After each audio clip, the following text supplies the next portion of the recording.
विश्लेषण के लिए राजीव रंजन का रुख कर लेते हैं। राजीव, ये हो क्या रहा है? एक तरफ जोड़ने की कोशिश की जा रही है तो दूसरी तरफ बिखराव हमें दिखाई दे रहा है।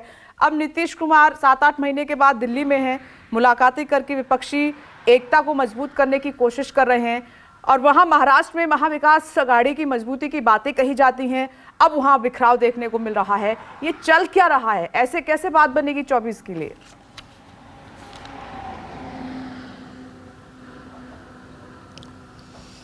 देखिए विपनेश, मुंबई शहर के बारे में एक कहावत है कि मुंबई की बरसात का, नेता के जज्बात का और फिल्मी डायरेक्टर के बात का कोई भरोसा नहीं है। तो वहाँ पर कब बरसात हो जाए मुंबई में और कब नेता पाला बदल दे और डायरेक्टर कब हीरो हीरोइन जिनको कास्ट करने को कहा हो उसको चेंज कर दे, इसका कोई भरोसा नहीं है। दूसरी बात, आप जब राजनीतिक घटनाक्रम देखते हैं तो उसकी टाइमिंग्स पर भी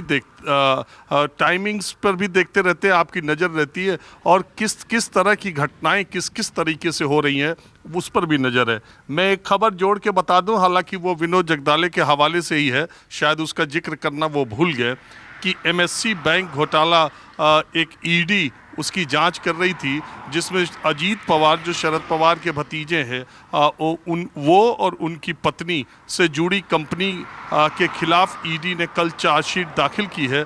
लेकिन अजीत पवार और उनकी पत्नी के खिलाफ चार्जशीट में कोई नाम नहीं है, उनका जिक्र कोई चार्जशीट में नहीं है। इस मामले का संज्ञान अब 19 तारीख को संबंधित अदालत लेगी और ईडी ने इस पूरे मामले में 2021 से लेकर अब तक अजीत पवार को कभी भी पूछताछ के लिए नहीं बुलाया। मैं सिर्फ एक समाचार अपने दर्शकों तक पहुंचा रहा हूं। अब बात दूसरी ये है कि शरद पवार और ये जो महाराष्ट्र विकास अघाड़ी है, 1-1.5 महीने पहले तक विपक्ष जो विपक्षी दलों में जहाँ भी गठबंधन है नरेंद्र मोदी और बीजेपी के खिलाफ, उसमें सबसे ताकतवर, और कई बार मैंने आपके कार्यक्रम में भी ये बात कही कि सबसे ताकतवर गठबंधन अगर देखने में लगता है तो वो महाराष्ट्र विकास अघाड़ी है। लेकिन पिछले 1 महीनों में राहुल गांधी के सावरकर के बयान की वजह से और ये जो बाबरी मस्जिद और अयोध्या विवाद की जो बात आ रही है उसको लेकर के जितनी मजबूत एमवीए मानी जा रही थी, अब उतनी ही वल्नरेबल मानी जा रही है। शरद पवार के संसद सत्र के बाद लगातार बदलते बयान, और पता तो ये भी चला है कि कांग्रेस पार्टी के बड़े नेताओं ने शरद पवार से संपर्क साधा और जानने की कोशिश की। तब उन्होंने तुरंत एक इंटरव्यू और दिया और अपनी बात को थोड़ा नरमी लाते हुए कहा कि अगर पूरा विपक्ष जेपीसी चाहता है तो इसमें मुझे कोई आपत्ति नहीं है। अभी उद्धव ठाकरे से उनके मुलाकात, माना यह भी जा रहा है शरद पवार जिस तरह के नेता हैं, जिस तरह की सियासी चाल वो चलते रहते हैं, माना यह भी जा रहा है कि वो एक प्रेशर टैक्टिक्स का इस्तेमाल करने का पूरा प्रयास कर रहे हैं। और अभी समय बहुत ज़्यादा है और शरद पवार से बार्गेन करना किसी भी पार्टी के लिए, किसी भी नेता के लिए, हिंदुस्तान के कम से कम इतना आसान नहीं है उनकी चालों को समझ पाना। दूसरी तरफ नीतीश कुमार जो दिल्ली आए हैं वो विपक्षी एकता के सूत्रधार बनना चाहते हैं। ये नीतीश कुमार की इच्छा है और आपको पता है कि नीतीश कुमार और कांग्रेस में कभी सहज और सरल संबंध नहीं रहे। पूरे समय नीतीश कुमार ने कांग्रेस के विरोध वाली पॉलिटिक्स की है। समय समय पर 2 बार जब उन्होंने झटका दिया एनडीए को या पाला बदला है, तब कांग्रेस पार्टी ने उनका स्वागत किया और विकल्प के तौर पर उनके साथ आई है।